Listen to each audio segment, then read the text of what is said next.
नमस्कार, आप देख रहे हैं भारत 24 और आपके साथ मैं हूं पूजा यादव। झारखंड में पहले चरण में 43 विधानसभा सीटों के लिए आज वोटिंग होगी। यह 43 सीटें झारखंड में सत्ता की तस्वीर और दलों की तकदीर को करेंगी तय। इन सीटों पर मुख्य मुकाबला एनडीए और इंडिया गठबंधन के बीच है, जबकि पहले चरण में राजनीतिक दिग्गजों की भी परीक्षा होनी है, जिनमें सबसे पहले नाम आता है पूर्व मुख्यमंत्री चंपाई सोरेन का। इन समय 4 पूर्व मुख्यमंत्रियों की जो पुत्र हैं, पत्नी हैं और बहुएं हैं, वो इसमें शामिल है। इसके अलावा कई मंत्री, पूर्व मंत्री और पूर्व सांसदों का भी राजनीतिक भविष्य इसी के जरिए तय होने जा रहा है। बड़ी खबर, झारखंड में पहले चरण के लिए वोटिंग आज 15 जिलों की 43 विधानसभा सीटों पर आज होगी वोटिंग।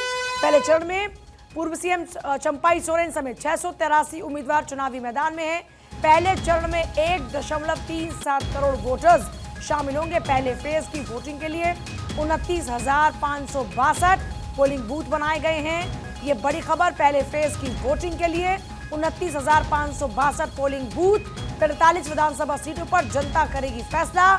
आज कई दिग्गजों की साख दांव पर, जिनमें सबसे पहला नाम आता है चंपाई सोरेन का।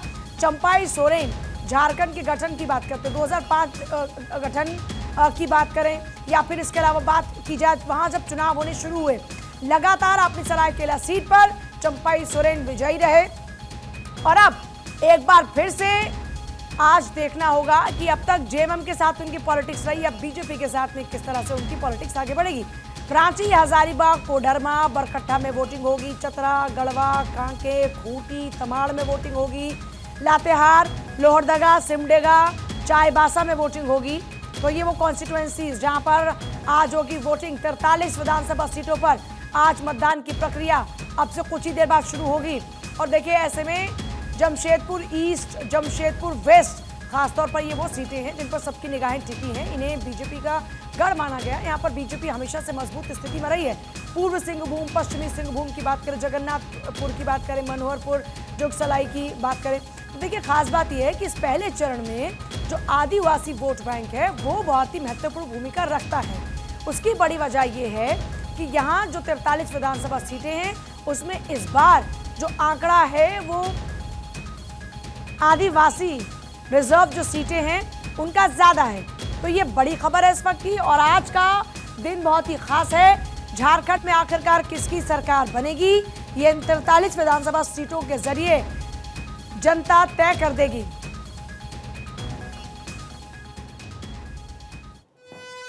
और पहले चरण में 1.37 करोड़ वोटर्स करेंगे मतदान, जिसमें 68.78 लाख पुरुष मतदाता और 68.36 लाख मतदाता महिलाएं शामिल है। पहले चरण में 1.37 करोड़ वोटर्स, 68,78,000 जिसमें पुरुष, 68,36,000 जिसमें महिला मतदाता है।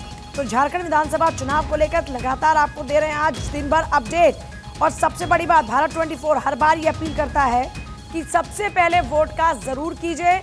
अगर कहीं काम है, कुछ भी है, तो सबसे पहले इंपॉर्टेंट है कि आप वोट का जरूर करें। अब आपके सामने टीवी स्क्रीन पर वो चेहरे जिन पर इस बार सबकी निगाहें टिकी हैं। पहला नाम हेमंत सोरेन, बाबूलाल मरांडी, चंपाई सोरेन और कल्पना सोरेन।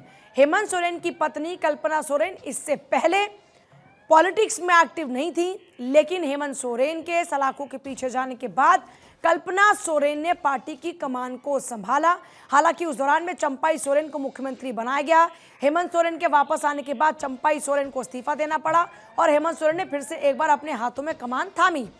कल्पना सोरेन इस बार जबरदस्त तरीके से एक्टिव नजर आ रही हैं और कल्पना सोरेन लगातार प्रचार पार्टी के लिए कर रहे हैं। बड़ी बात यह कि इस बार उन्होंने बड़ी जबरदस्त कैंपेनिंग भी की, गांव-गांव गई, लोगों से मुलाकात की। और ऐसे में अब झारखंड में इस बार क्या होने जा रहा है, इस पर सबकी निगाहें टिकी हुई हैं, क्योंकि झारखंड में क्या बदलाव की बयार आएगी। क्योंकि अगर इन आदिवासी सीट्स की अगर बात करते हैं तो पिछली बार यहाँ पर जो आंकड़ा था वो बीजेपी का मात्र 2 रहा। खासतौर पर पिछली बार 2019 में बीजेपी के लिए सुखद नहीं रहे थे नतीजे, लेकिन इस बार जितने भी ओपिनियन पोल्स हैं वो क्या कहते हैं, वो जनता नतीजों के जरिए दिखाएगी। इस बीच तस्वीरें लगातार आपके सामने हैं। और अब देखिए, अब घोषणा पत्र की बात करते हैं तो मैया योजना का जो जिक्र बार बार हो रहा है, वहीं केंद्र योजनाएं जो हैं वो मोदी का चेहरा और ताकत, ये एनडीए की पावर है। मैया योजना INDI के लिए एक बड़ा मजबूत ये कहिए कि पॉइंट है। इसके अलावा लोगों के साथ जुड़ना और कैंपेनिंग करना, लेकिन वही करप्शन के मुद्दे को एनडीए ने लगातार भुनाया। प्रधानमंत्री मोदी हो या अमित शाह हो, घुसपैठ से लेकर मुद्दों की अगर बात करते हैं, भ्रष्टाचार, बार बार हर मंच से प्रधानमंत्री मोदी हमला बोलते रहे कि ये करप्टेड पार्टी है और ये जनता के हकों को लूट रहे हैं। रोटी माटी बेटी का नारा इस बार बुलंदियों पर है। विपक्ष संविधान की बात फिर से कर रहा है, जुड़ने की बात फिर से कर रहा है। अब देखना होगा कि इस बार जनता का फैसला क्या कुछ रहता है। कुल मिलाकर देखा जाए, सरायकेला सीट से इस बार चंपाई सोरेन के सामने गणेश महली चुनावी मैदान में हैं। और बड़ी बात यह है कि देखिए, चंपाई सोरेन सीएम पद से हटाए जाने के बाद जेएमएम से बीजेपी में आए। गणेश महली टिकट ना मिलने पर बीजेपी से जेएमएम में शामिल हो गए। तो यहाँ बागी आमने सामने हैं। 2020 में दोनों नेता आमने सामने थे, तब चंपाई सोरेन को जीत मिली थी। चंपाई का पहली बार बीजेपी से लड़ना कितना बड़ा फैक्टर है, आदिवासी वोटर्स क्या सोचते हैं, ये एक बड़ा सवाल है। और अब ये सवाल का जवाब तब मिलेगा जब नतीजे सामने होंगे, और उसके लिए 23 तारीख का इंतजार करना होगा। झारखंड बनने के बाद 2005 से सरायकेला सीट पर झारखंड मुक्ति मोर्चा का कब्जा रहा। चंपाई सोरेन जेएमएम के सिंबल पर लगातार ऐसे चुनाव जीतते रहे। 2005 में पहला विधानसभा चुनाव हुआ, तब चंपाई ने बीजेपी के लक्ष्मण टूडू को यहां 882 वोटों से हराया था। 2010 में फिर आमने सामने आया, तब चंपाई ने 3246 वोटों से हराया। सरायकेला सीट पर इस बार देखना होगा कि अब चंपाई सोरेन वर्सेस गणेश महली के मुकाबले में किसका पलड़ा भारी रहता है। और दूसरी बड़ी बात ये कि घोषणा पत्र किसका जनता को ज्यादा लुभाता हुआ नजर आया, यह फैसला भी जनता आज करने वाली है।